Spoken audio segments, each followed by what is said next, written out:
Okay, so we're gonna practice some chord changes first, and then we're gonna do the new Justin videos because there are some new Justin videos. I think it's about time to move on, and this lesson doesn't look like it's gonna teach me any new chords or anything.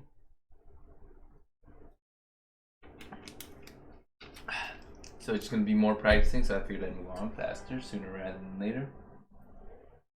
So let's start. And I'll practice just the chord changes again. Oops.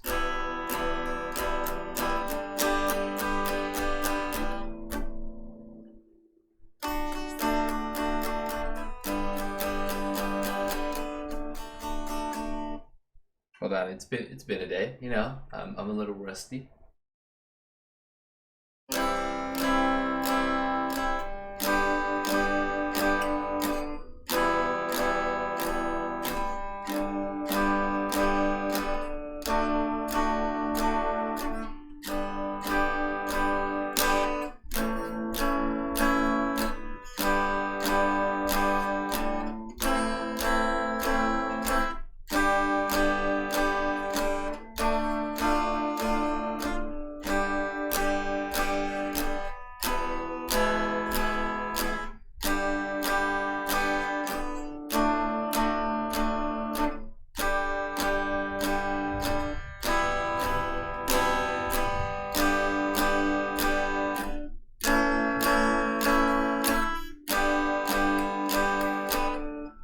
Okay, so I think what I'm gonna do is actually bust out the metronome and then do a bar of each note and then always come back to E or G. That way I can practice those chord changes. I think that's not a bad idea. Oh god, that's loud.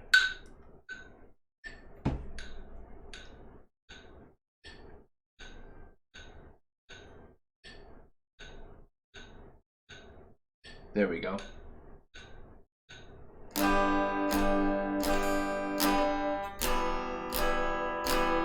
There's E, minor.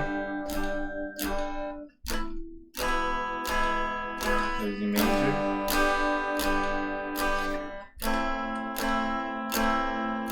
There's A minor.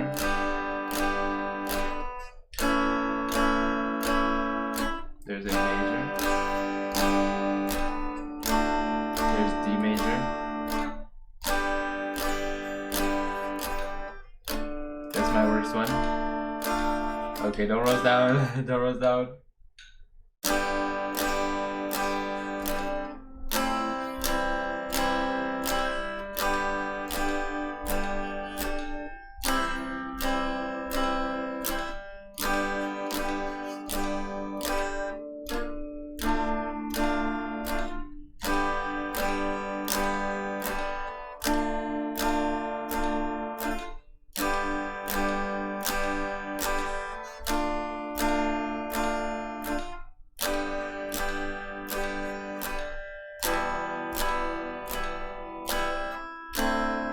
Okay, so I think from that we've learned that my worst one is by far D minor to G.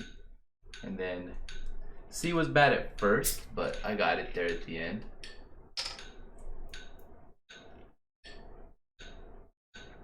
Let's do that one more time.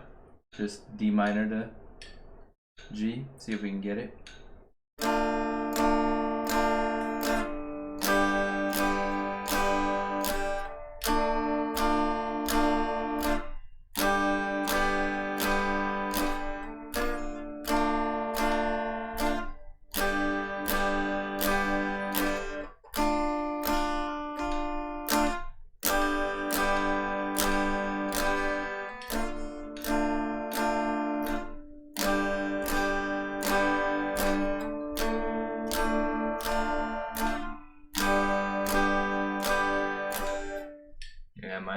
Yeah, that one's so slow, man. Let's work on that.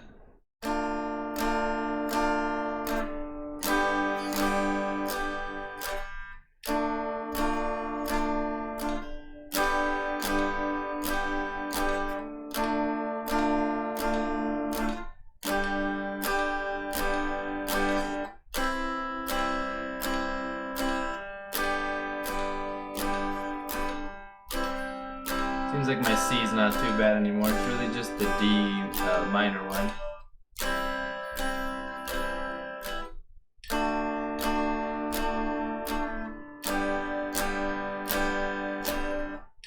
Okay, and I think that's good.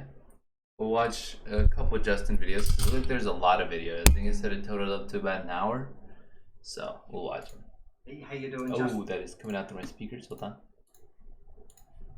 And here, welcome to lesson 7 of my beginner guitar course, and it is in fact the last lesson in grade 1, in the white grade. So there'll be some information on how to pass grade 1 at the end of this module, but we got some fun stuff coming up. It's basically consolidation.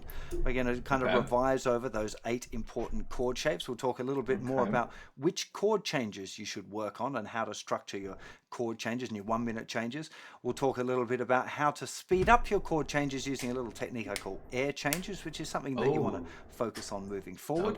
We'll talk a little bit about hitting open strings in between your chord changes and why it's nowhere near as bad as you think.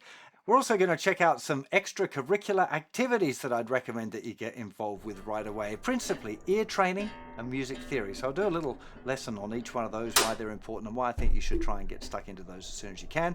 Of course, we'll be talking a bit about practice as well. I will give you a standardized kind of general practice routine, but at this point in your journey, you need to become a bit of a self-assessor and work out what things you're struggling with the most and adapt the practice routine so it fits you best.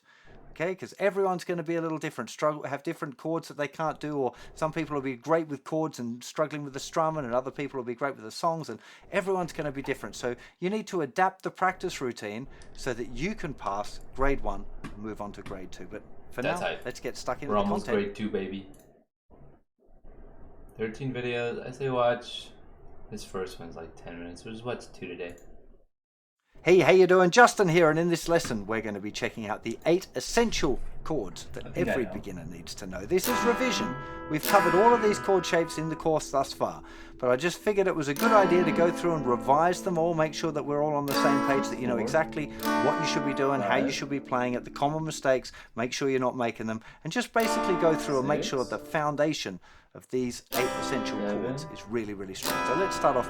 The very first chord that we looked at on the guitar journey was the D chord. Now, a lot of you probably discovered it wasn't the easiest chord. Why did we start with that one? Well, because it's not quite the easiest chord. So you want to spend a little bit longer on this chord because it is a really, really important and common chord shape. By now, when the I little first started, tricks here, making sure that we use the fingertips. Okay, because if the fingers lay down a little bit flat here, the third finger will be muting the thinner string. First and second finger, actually, they can lay down a little bit. It's mostly the third finger that doesn't want to lay down. But getting used to using right on the fingertips and getting the fingers placed right up next to the frets. Again, with the D chord, the most common problem is having that third finger like way, way back toward the first and second finger. So you really want to be working to push that right up.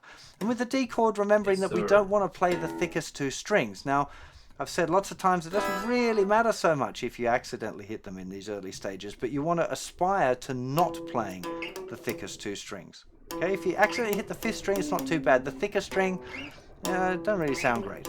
Okay, so you want to aspire to not playing those strings when you're strumming. With an up strum, because of the motion, you shouldn't be accidentally hitting them anyway, because you shouldn't be trying to hit all of the strings with an up strum.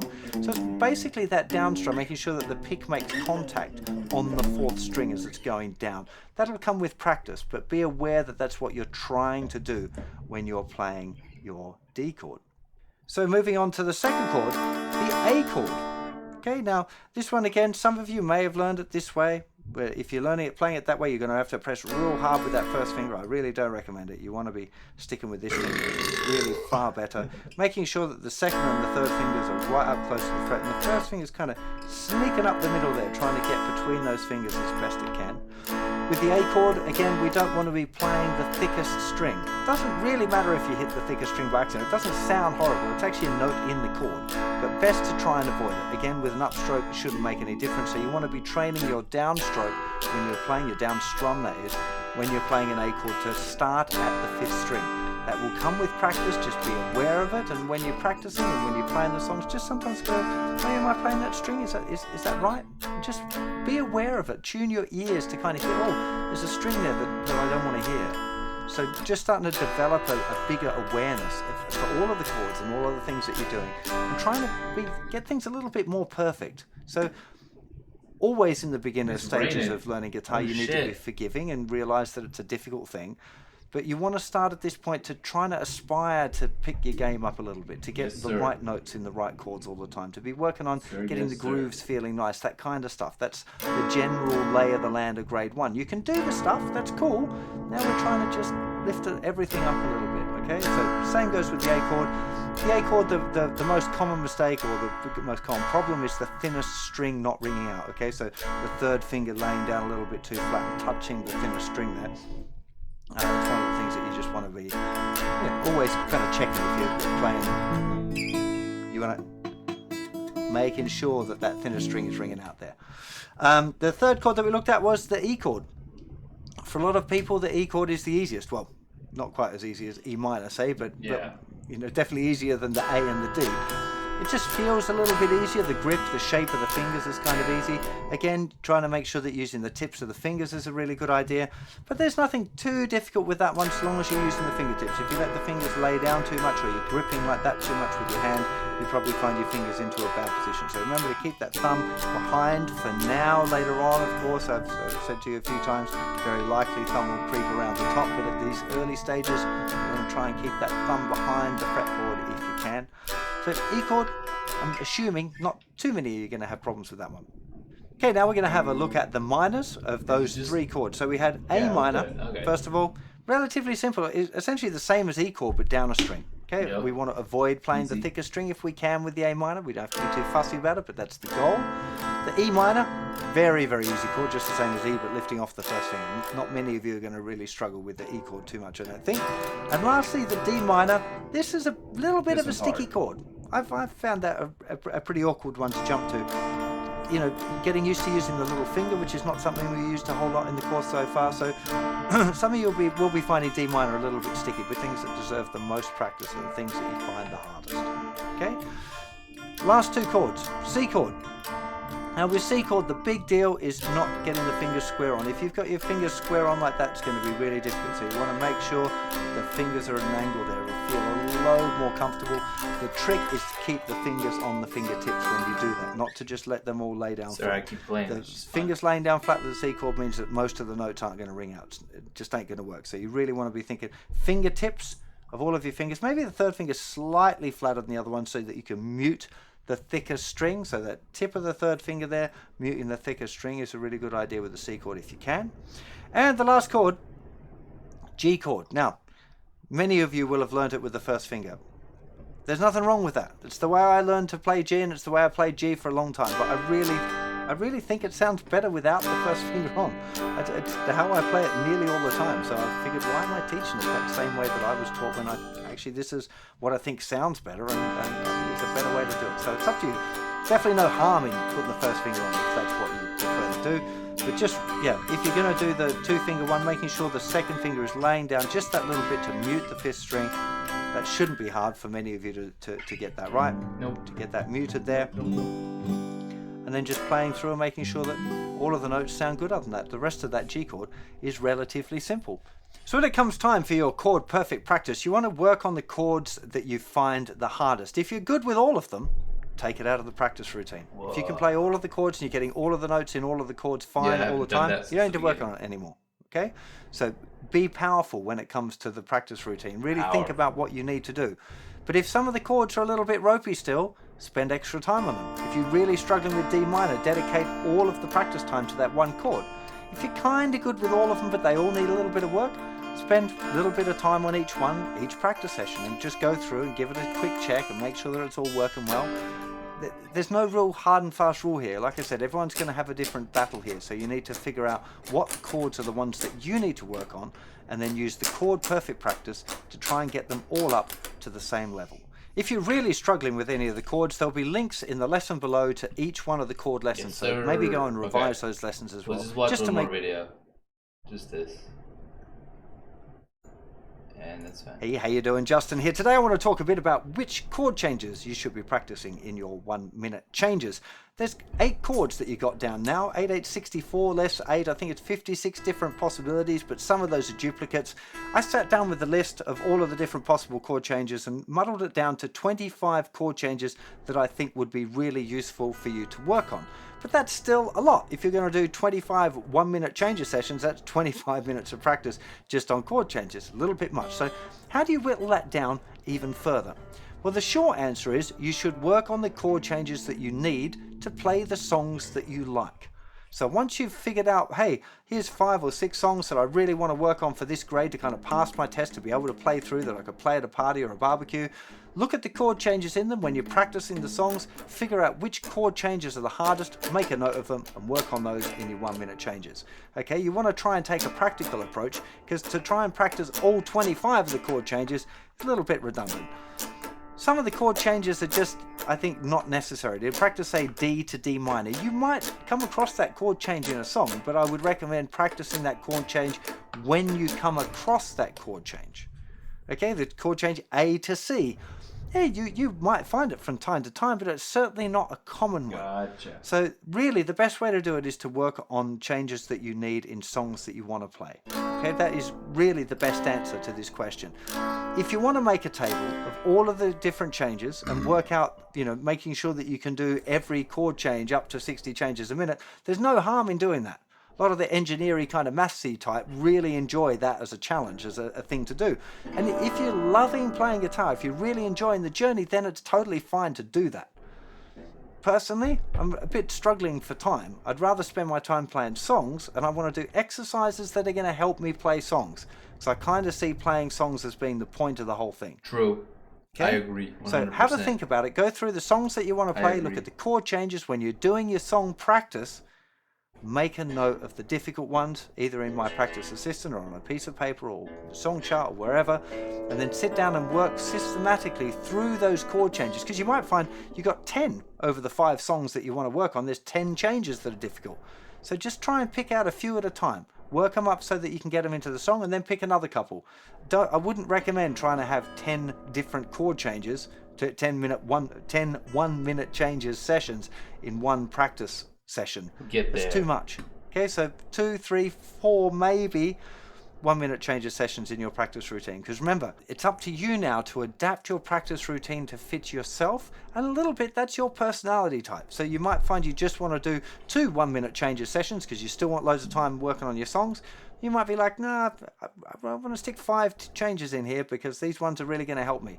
So a little bit up to you. Over on the website, you will find the list of the 25 that I think are useful and why I think the other ones are redundant. That'll help you kind of knock things down a little bit. Videos but then today.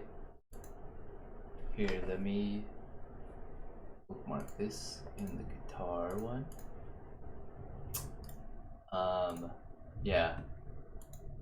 What was I saying? That's pretty much what I've been doing from the beginning. It's just like every day practice a different one and then focus on the ones that are in the song. And I think for today, maybe we start a new song. Let's go look. Let's do that. Cause what? It's been like 20 minutes now. I think about 10 minutes on a song should be good. Let's just do difficulty level 1 and see what comes up.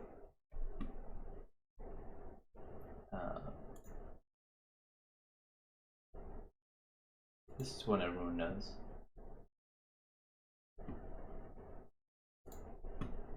Let's see.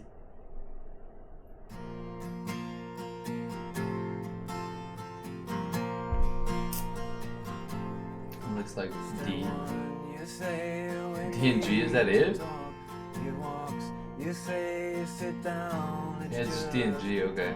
Wow, maybe a little too easy.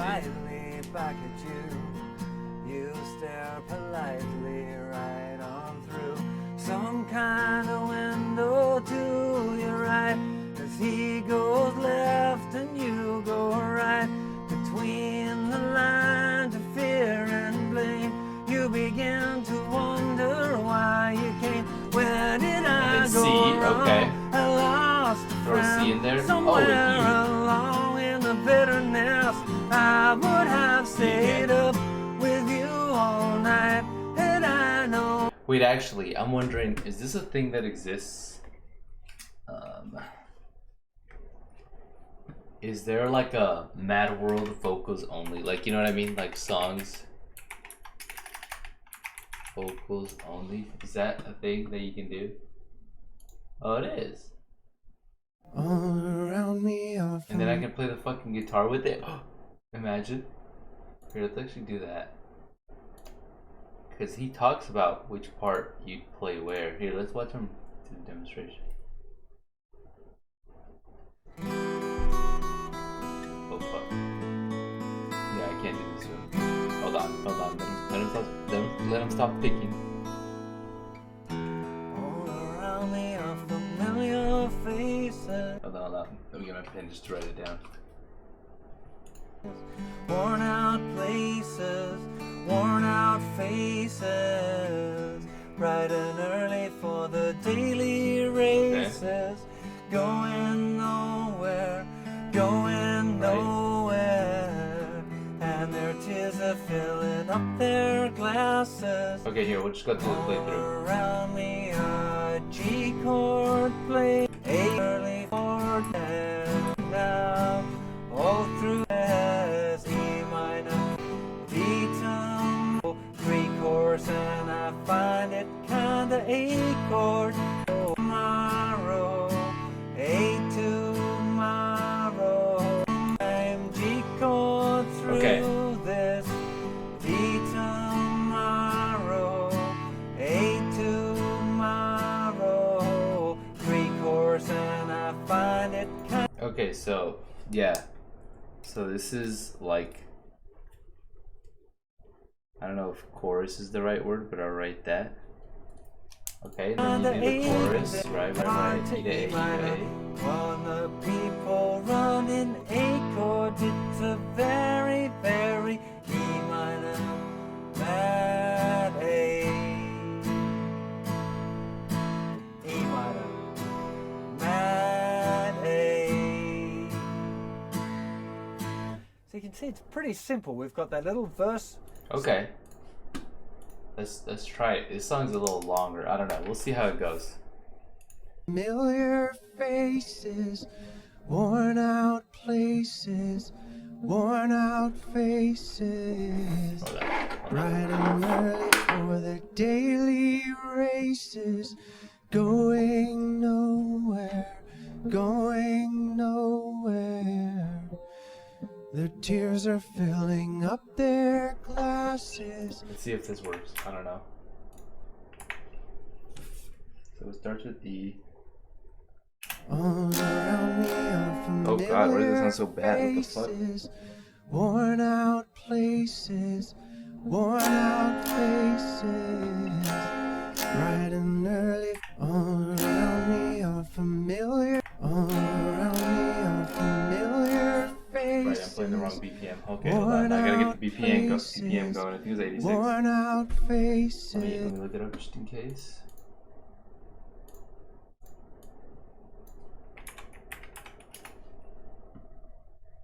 Yeah, it is 86. This is tough because it starts like immediately. I wish it didn't.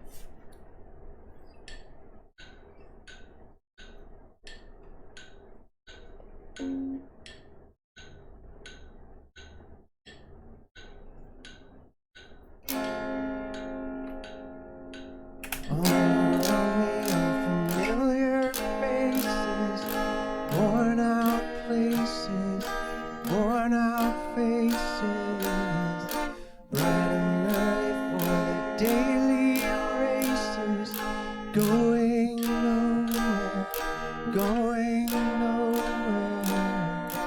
Their tears are filling up their glasses, no expression. No expression. Hide my head, I wanna drown my sorrow. No tomorrow, no tomorrow. And I find it kinda funny, I find it kinda sad. The dreams in which I'm dying are the best I've ever known. I find it hard to tell you. Find it hard to take. When people run in circles, it's a very, very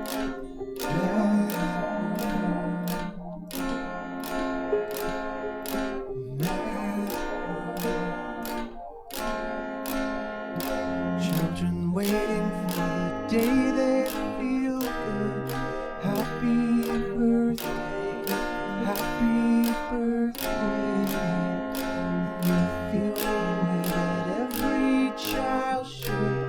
Sit and listen, sit and listen.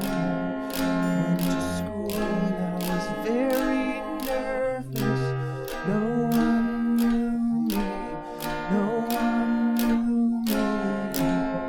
Held the teacher, tell me what's my lesson. Look right through me, look right through me. And I find it kind of funny, I find it kind of sad. The dreams in which I'm dying are the best I've ever had. I find it hard to tell you, I find it hard to tell. People run in circles, it's a very, very bad world. Mad world. Lord, you know. Mad world. Dude, that sounded bad. That sounded terrible. Hold on, that sounded awful. Oof, I don't know if it sounded better on there. But yeah. Yikes. It sounded way better when Justin was playing it. And their tears are filling up their glen are the best I ever had. I find it hard to tell. We'll see. Maybe hit that acapella was just like not the right rhythm, you know? But yeah. I'll just here, let's just do This Year's Love by ourselves just once.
Excuse me. I think that's gonna be it for today. I didn't do much playing, but I did intake a lot of knowledge.